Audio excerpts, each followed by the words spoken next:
quelquefois sa volonté. Salut très chers téléspectateurs, bienvenue dans votre émission RDCP Palabre. Nous sommes là, par la grâce de Dieu, nous sommes là. Et nous continuons à œuvrer pour le compte de la bénédiction de cette nation. Raison pour laquelle nous sommes là pour parler d'un thème très intéressant, d'un thème très pertinent et qui des fois suscite débat par-ci par-là parce que nous pouvons constater que dans notre nation, c'est comme s'il n'y a pas un bureau d'études. Alors, raison pour laquelle cet après-midi, nous voulons parler de la mise en place ou soit du pourquoi qu'il faut qu'il y ait un bureau d'études pour le compte de la nation. Je ne suis pas seule, je suis avec nos éminents hommes de Dieu. Nous commençons avec le pasteur Timothée Zombo qui est là avec nous pour nous communiquer la sagesse et avec l'évangéliste Israël Ifia qu'on appelle le prophète.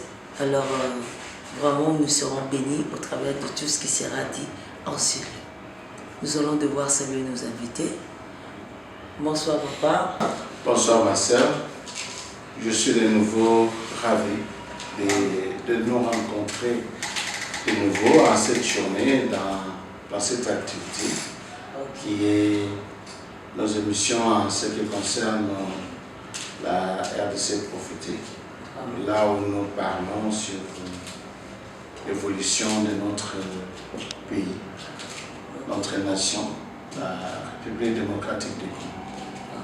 Et de là, je profite aussi pour saluer tous nos téléspectateurs, ceux qui nous suivent partout dans le monde, et sans oublier aussi nos épouses et mon frère bien-aimé, le prophète Israël, avec qui nous sommes toujours ensemble pour débattre autour de la situation prophétique de notre pays. Merci. Bonsoir, le prophète Israël Ifia. Oui, bonsoir madame et bonsoir aussi à notre papa qui nous a beaucoup aidé d'ailleurs. Et bonsoir à tous nos amis qui sont de l'autre côté là parce qu'aujourd'hui nous sommes tellement bénis. Salut aussi à tous nos amis qui vont nous suivre là-bas. Salut. Merci. Que Dieu soit béni et soit loué. Nous allons parler d'un thème comme le pasteur Timothée venait de le dire précédemment, qu'il fallait parler de la situation de notre nation. Et on a trouvé qu'il fallait qu'il y ait un cadre qui devait être mis en place pour exploiter, pour explorer le contour des défis de cette nation. Et nous sommes arrivés à ce point, il fallait qu'on mette un cadre. Ce cadre, c'est un bureau d'études. Alors, papa Timothée, pour vous, c'est quoi un bureau d'études par rapport à une nation? Merci beaucoup. Parler d'un bureau d'études dans une nation, c'est un cadre des érudits, donc des initiés, dont l'objectif est de se référer plus à ce qui est du récit fondateur de leur pays, étudier tout ce qui est par rapport à ces récits fondateurs et voir comment tout ce qui est comme les étapes de ces récits doivent être manipulés pour atteindre l'objectif assigné à ces récits fondateurs. Wow. Je m'en vais au prophète Israël. Comment explorez-vous alors le bureau d'études par rapport à une nation? Bon, je pense qu'il y a beaucoup trop de choses là-dedans, mais allons un peu voir ce qui s'est passé avec Jérémie. J'aime trop parler de ce prophète. Vous savez, ce bureau-là, c'est aussi l'ensemble de tous les connaisseurs, tous ceux qui maîtrisent en fait les Congo. C'est pas dans l'histoire où tout le monde parle du Congo, mais du moins ceux qui ont vécu, ceux qui ont connu l'histoire, ceux qui en maîtrisent, mais aussi ceux qui écoutent Dieu.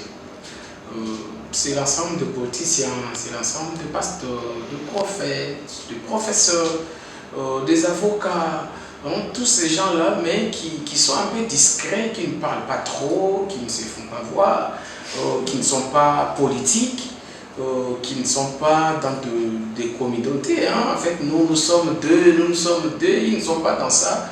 Ils ont seulement l'air que, et la nation, la population, ils parlent, ils réfléchissent, ils voient le côté positif et négatif, et ils proposent maintenant la solution, voilà ce qu'il faut. Et c'est dans la politique de voir comment est-ce qu'il faut communiquer, s'il faut mettre ça sur papier ou comment. Voilà un peu comment est-ce que nous voyons cette histoire. Wow. Je retourne directement auprès de Papa Timothée.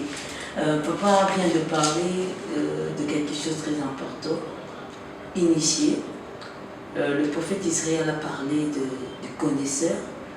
Alors, par rapport au récit fondateur, parce que quand il faut être connaisseur, ça veut dire que c'est sur base de quelque chose que vous maîtrisez, d'une histoire, de données quelconques, d'une configuration quelconque, mais que vous maîtrisez d'abord. Alors, mais nous sommes en face d'un peuple qui ne connaît pas son origine. Et comment allons-nous parler déjà des récits fondateurs? Merci beaucoup. Par rapport au récit fondateur, vous venez dire un peuple qui ne connaît pas, en réalité non. La République, cet espace qui regorge la République démocratique du Congo a un récit fondateur. Il y a un récit fondateur. Le grand, ce qui est capital dans cette histoire, c'est de connaître, d'étudier cela. Et comme vous venez de dire, le prophète Israël, donc des connaisseurs, pas seulement ceux qui parlent du Congo, rien que de parler. Et de là, mais maintenant, où est-ce qu'il faut trouver cela? Vous savez, ici-bas, il y a un document qui date de longtemps, dans lequel que nous trouvons sa façon d'être intangible. Hein. On ne le modifie pas, ça reste comme tel. Les autres livres écrits, tantôt il y a des tomes 1, tome 2, tome 3, ainsi de suite. C'est beaucoup plus évolutif. Mais il y a un document que dans ce document même, il nous rapporte qu'il n'y a rien de nouveau sous le soleil. Donc, un vieux document qui date à l'instant, déjà nous pouvons c'est plus de 2 millénaires que ce document reste et ça garde sa forme initiale. Et s'il faut chercher le récit fondateur de la République démocratique du Congo, bien, je pourrais dire, de ce peuple qui occupe cet espace appelé maintenant République démocratique du Congo. Donc il faut vous ressourcer dans ces documents. Dans ces documents. Certes, dans la Bible spécialement, si nous partons dans l'Ancien Testament, nous allons voir cela. Et spécifiquement, si nous sommes dans le livre d'Ésaïe, et la fois dernière, Dieu m'a aidé aussi pour lire un document, spécialement les livres des chroniques. Parce que dans les livres des chroniques, c'est quelque chose comme une relecture. Hein? Une relecture de tout ce qui est comme Pentateuque, tout ce qui est comme les rois, ok? Et même les prophètes. Quand vous êtes dans les livres des chroniques, il y a toute une relecture. On a essayé aussi de simplifier d'autres choses que vous pouvez avoir des difficultés pour comprendre. Mais si vous venez dans les livres des chroniques, vous allez relire. Et c'est là, dans ces livres-là, spécialement Ésaïe, comme je viens de dire, que vous allez trouver le récit fondateur. Et c'est simple pour lire cela. Oui, c'est trop simple. Vous comprendrez qui sommes-nous exactement. Ok. Merci, je retourne auprès de l'homme de Dieu, le prophète Israël. Alors, quand vous nous dites qu'il faut qu'il y ait des connaisseurs, il faut qu'il y ait des gens qui maîtrisent la nation et qui doivent être discrets, nous avons des gens en face de nous. Excusez-nous, on ne s'attaque pas aux politiques, mais ce qui est vrai, on a ce genre de politiciens qui sont plus expressifs et qui ne donnent pas la matière qui est maîtrisée et qui peut être aussi bien assimilée par rapport à la nation.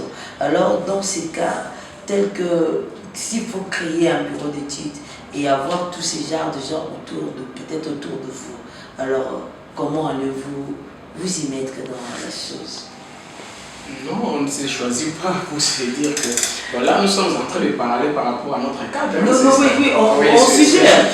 C'est comme Joseph qui a suggéré. Alors, c'est-à-dire que c'est comme... Vous voyez, même le musicien du monde dit que si vous partez à la chasse, n'allez pas avec des gens qui crient et qui parlent trop. D'office, ils sont éliminés.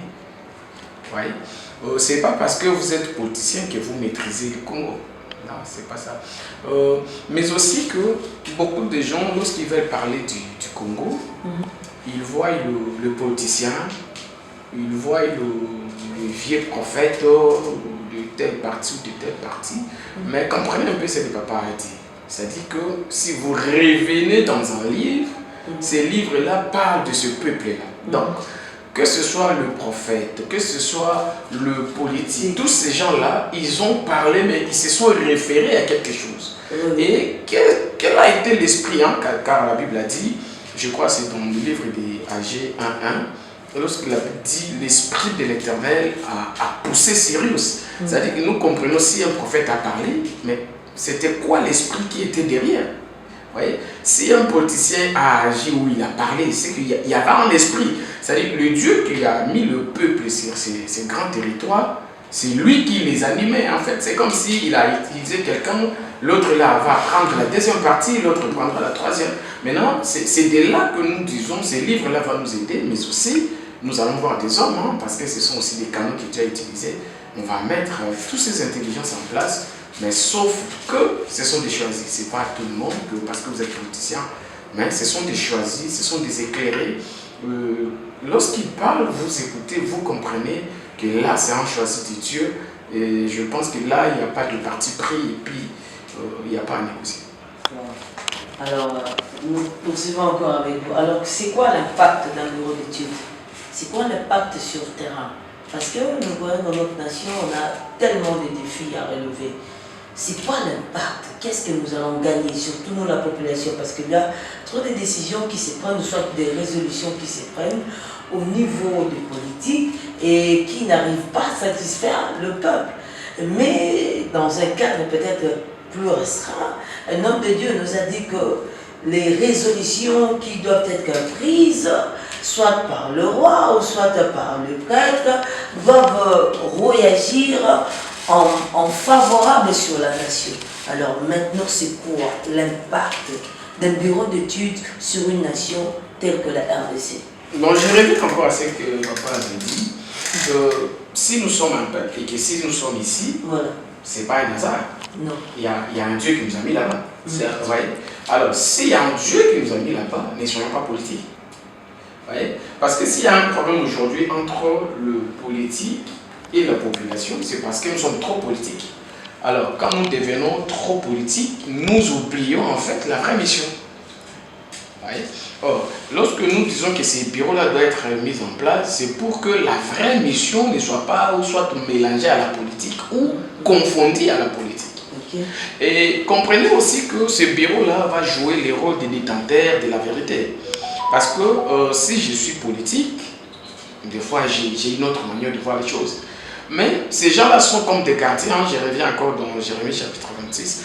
Lorsqu'on a voulu tuer Jérémie parce qu'il a voulu communiquer, il a dit, mais pourquoi vous êtes dans le désordre?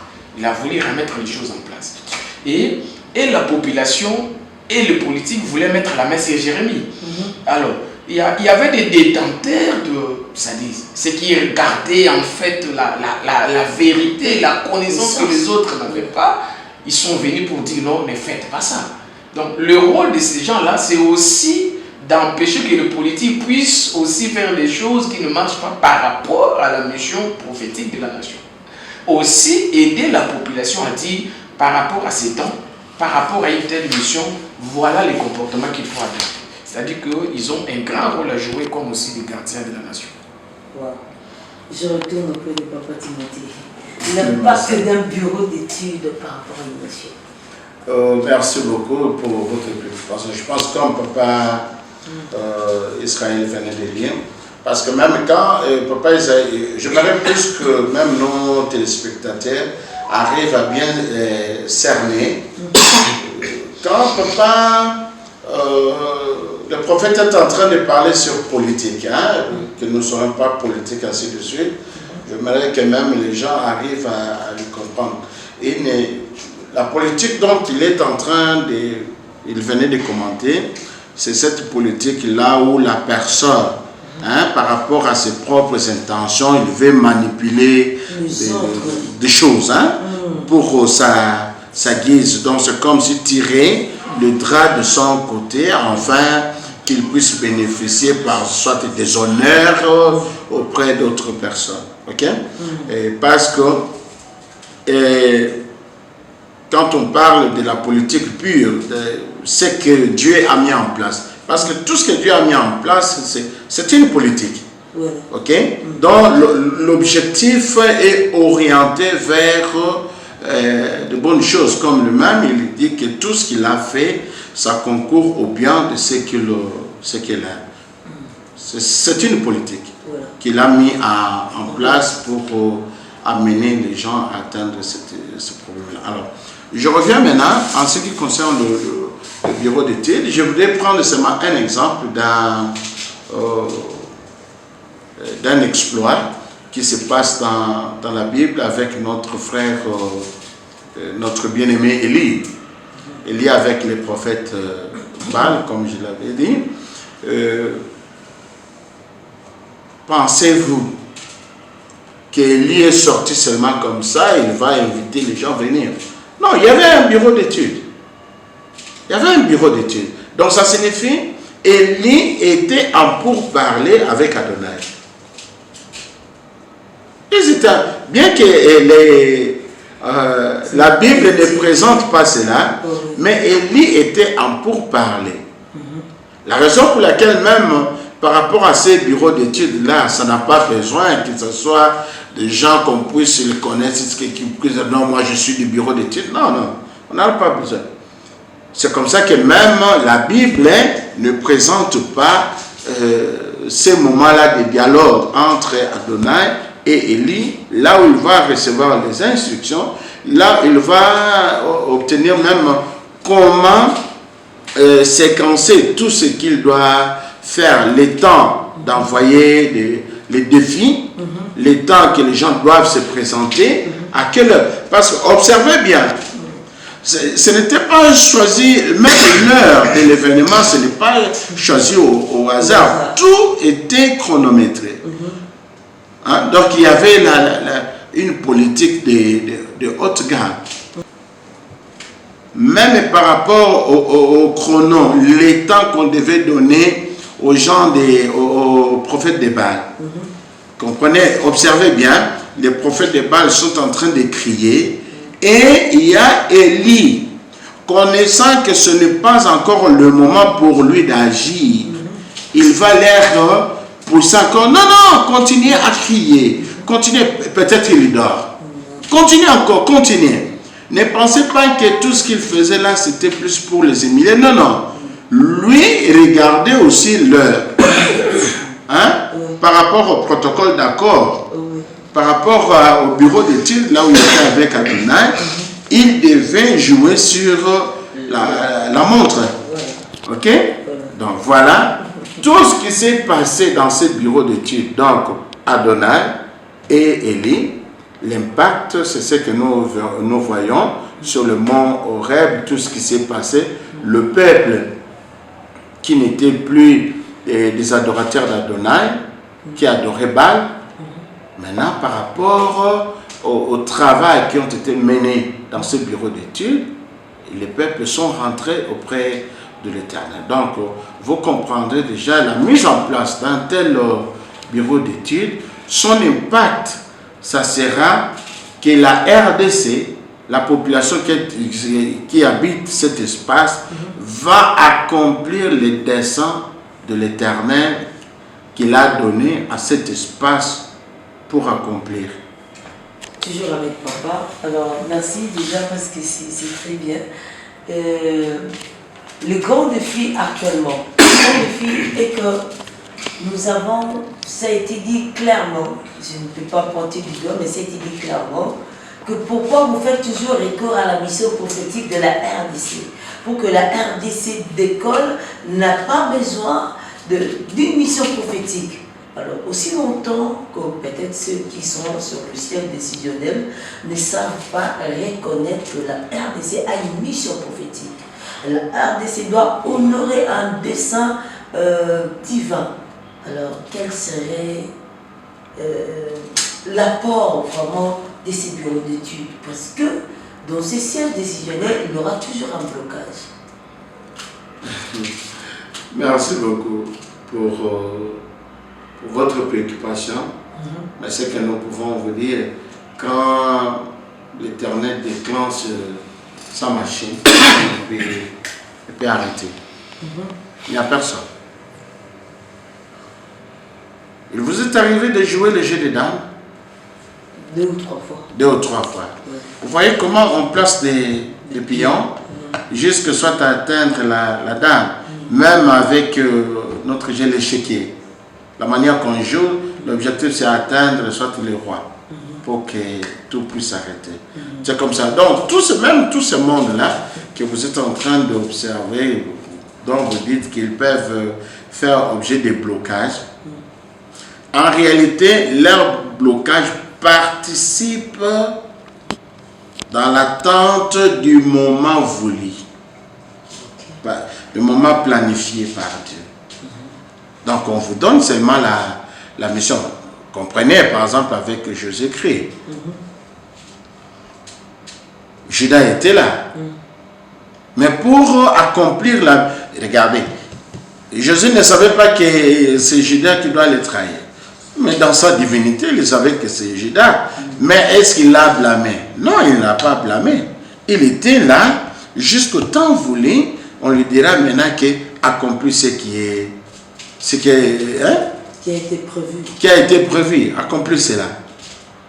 Bien qu'il a entendu. Même lorsque Jésus dira aux disciples que celui qui va me trahir est ici. Mais c'est qui? Celui qui trempera. Judas était là. Il est venu, il a trempé. Mais les autres disciples étaient là aussi. Ils voyaient comment il a trempé. Mais est-ce qu'on l'a arrêté? Est-ce qu'on lui a demandé? Non, n'essaye pas. Non. Parce que la machine était déjà déclenchée. Comme la machine était déjà déclenchée, personne ne pouvait refuser à Judas de venir tremper. Personne non plus. Parce que quand il a trempé, tout le monde savait que c'est Judas qui va trahir. Mais Pierre, lui qui disait que Seigneur, rien n'est arrivé là. Mais il a vu Judas tremper. Mais pourquoi il ne l'a pas arrêté? Parce que la machine était déclenchée. Donc c'est comme ça avec les affaires de Dieu. Et que les gens le veuillent ou pas, la mission que Dieu a donnée à la RDC, ça va s'accomplir. Va lire cela dans Ésaïe 18, vous verrez. Et c'est là même, quand je parlais des récits fondateurs, c'est là qu'il faut trouver les récits fondateurs. Parce que dès qu'on fait la compilation de ces textes-là, on fait ressortir seulement les récits fondateurs. Maintenant, ce qui restera seulement, c'est accomplir les tâches méthodiquement. Parce que toutes les tâches possibles sont dans ces récits fondateurs. Tout ce qui est des tâches possibles, ça est là. Et l'importance de ces bureaux, c'est quoi? Quand il y a dans ces bureaux, en étudiant ces récits fondateurs, la RDC se retrouvera que dans ces récits fondateurs, nulle part il lui est demandé qu'il sera en accord, il va demander l'aide d'un autre pays pour l'aider de s'en sortir. Je pense que papa prophète est là. Il sait très bien en matière de délivrance. Nous avons des types. Il y a délivrance que d'autres personnes doivent intervenir et il y a aussi l'autodélivrance. Quelqu'un que Dieu lui a donné une mission spécifique, l'Éternel ne l'expose pas. Il ne l'expose pas. Il fait beaucoup plus avec lui l'autodélivrance. Parce qu'il est un tout. Il est un tout. Donc sur les 100% de ces gens-là, peut-être vous verrez 80%, il y a eu seulement autodélivrance. Pourquoi cette autodélivrance? C'est enfin qu'une autre personne ne puisse pas trouver, ne puisse pas comprendre ses faiblesses, les faiblesses de cette personne-là.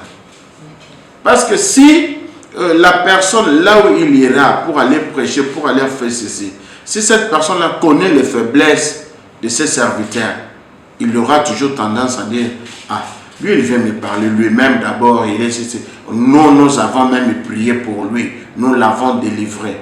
Tu vois, à ce moment-là même, ces serviteurs-là n'auront pas du tout cette force-là, cette notoriété devant ces sujets. C'est comme ça que l'Éternel le protège souvent dans une délivrance, autodélivrance. Ok? Afin que personne ne puisse parler du mal envers vous. Dieu a donné la responsabilité. Vous voyez, quand nous prenons l'histoire avec le dernier royaume, que nous avons toujours parlé de l'alliage, hein, ce royaume des tromperies, ce royaume des gens que nous appelons souvent des hypocrites. Hein, ce royaume des hypocrites, mélange des Romains et Grecs, okay, dans la continuité. Dieu les a donné une responsabilité. Quand vous regardez maintenant, par rapport à cette suite d'événements, les États-Unis, mais pour avoir cette notoriété, est-ce que tu vois qu'il y a eu autodéveloppement des États-Unis? Les États-Unis n'ont pas que la France est partie là-bas pour développer, pour soutenir le développement, que ce soit technique, que ce soit du côté technologie et ainsi de suite, pour les États-Unis. Non. C'est ce qui fait la fierté des États-Unis quand ils donnent même des ordres à la France. La France doit réfléchir. C'est parce que toi, tu ne m'as rien donné. Mais c'est moi qui te donne. C'est ce que le Seigneur attend de la RDC. C'est ce qu'il attend de la RDC. Merci. Je retourne au prix du prophète Israël. Alors, vous avez commencé avec la mission prophétique. Vous avez écrit un livre, Vivre dans un pays prophétique. Alors, nous croyons que vous avez assez de maîtrise pour nous parler de la mission prophétique de la RDC, que peut-être d'autres négligent, et que papa vient de marteler que sans cela, c'est comme si l'avenir serait toujours obscur. Alors, que dites-vous? Non, je dis merci à papa de nous avoir enrichi encore. Bon, moi, je vois, comme papa a dit, que les choses vont s'accomplir selon le bon vouloir de Dieu. Bon, imaginez que le temps, je pense, 2022, c'était au mois d'octobre, où il y a eu ces grands déclenchements pour l'accomplissement du plan de Dieu. Vous voyez, à ces temps-là, beaucoup de gens se disaient, mais qu'est-ce qui va arriver? Et vous allez remarquer que nous étions à un point où on se disait, on doit faire la guerre au Rwandais. Voilà. Oui, c'était un point du déclenchement. Maintenant, je vois ce que papa va dire. C'est aujourd'hui que nous allons comprendre par rapport à cette Ésaïe 18 qu'il y avait des vautours au Congo. Merci très chers téléspectateurs. Nous avons fini à ces points, mais le deuxième numéro continue pour la semaine prochaine. Alors écrivez-nous, soyez nombreux et pour vraiment attiser le feu autour de ces grands thèmes mis en place d'un bureau d'études pour la nation. Derrière la caméra, c'était votre humble serviteur François Nombi et nos principaux invités, le pasteur Timothée Zungu et l'évangéliste Israël Ifia. Au microphone, c'était votre humble servante, Madame Flore Kayeni. Alors nous allons nous revoir très prochainement pour continuer encore autour de ces grands sujets. Portez-vous bien, que Dieu bénisse. Au revoir.